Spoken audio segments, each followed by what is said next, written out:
there's a significant revenue problem, right? So advice you received from Infocom in January showed you have a $62 billion in transport spending planned over the next decade without a funding source confirmed. Quote, in the land transport sector, there is currently a misalignment between investment plans or expectations and available revenues to fund them. This is particularly the case in central government road investment.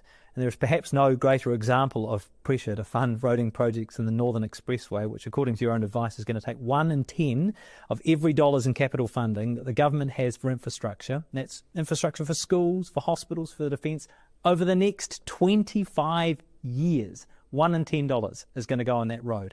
What is going to be the benefit to GDP?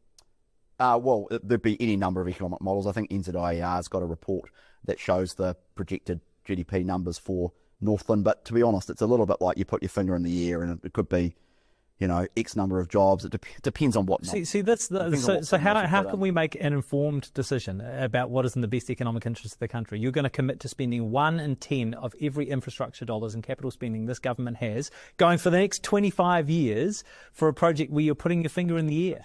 1 in 10 infrastructure dollars for hospitals, for defence, for schools, going on for the next 25 years. At the very least, you would expect a government that's going to spend that much money. And as you know, the Infrastructure Commission has warned that costs for this project could double from their current estimates. If you're going to spend that much money, surely you have to make an informed decision about whether or not it's an expensive project, and the